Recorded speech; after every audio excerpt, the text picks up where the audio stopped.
Welcome to this edition of Canola TV, featuring the latest information on producing and marketing winter canola in the Southern Plains.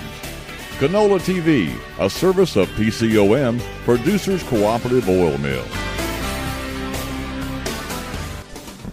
Hi, everybody. Welcome back to another edition of Canola TV. Joining us today is veteran canola producer Jeff Scott. Jeff, of course, also the president of the Great Plains Canola Association. Jeff, I know that y'all are one of the sponsoring groups of this Canola College. Great crowd today. Yes, we've been very fortunate with our crowd. We've got a great group of people, a great group of presenters in there. Hopefully we have between 250 and 300 people in the crowd.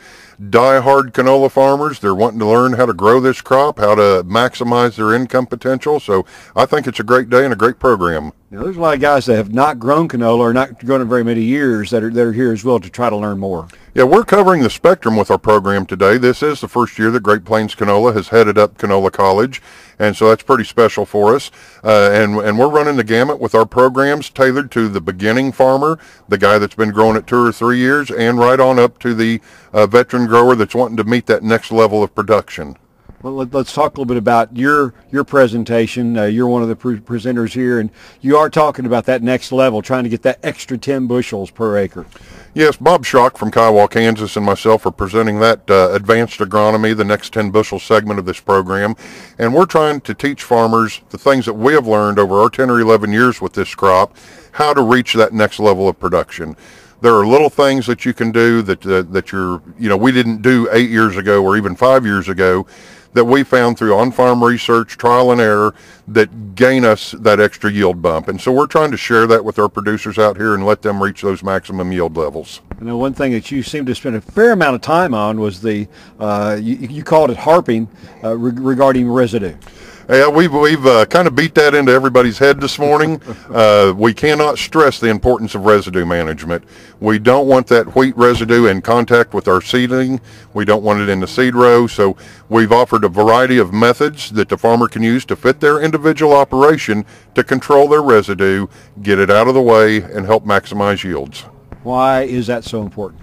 We're seeing an effect with wheat residue that has a toxic effect on cotyledon canola. So when that stuff is first coming out of the ground, it's a tender, small plant. We're seeing various varieties of wheat have different toxicity levels.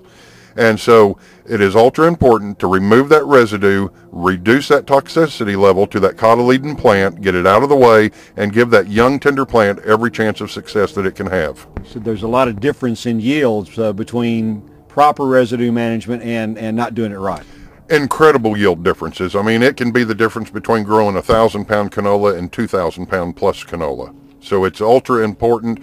Like I said, we've been harping on it, beating it into everybody's head, and trying to really stress this residue management that starts behind the combine, continues throughout the summer, right up to the day that we plant. As a no-tiller, I want my residue 364 days a year. The day that I plant, I want my residue managed.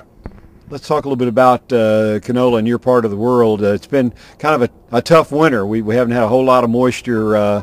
What are you looking like right now? What are you anticipating for this active growing season as we warm up? Right in my locality, it's been pretty rough. The guys that planted earlier, which I typically don't recommend, canola's a little bit better. It's still pretty rough in my area. We've lost quite a bit of canola to early freezes and drought. You get 10 miles away from me, and last fall they were getting 1.5 to 2 inches rain where I'd get a tenth or two. So we're pretty beat up in my area. We're down to 5 quarters that we'll harvest. We've lost the rest of it, but those 5 quarters still look pretty respectable, and it's going to depend on spring moisture. If Mother Nature treats us right, I think we can still harvest a respectable crop even through this tremendous drought that we've been faced with. Is this really about the first year you've really kind of had that much of a bust?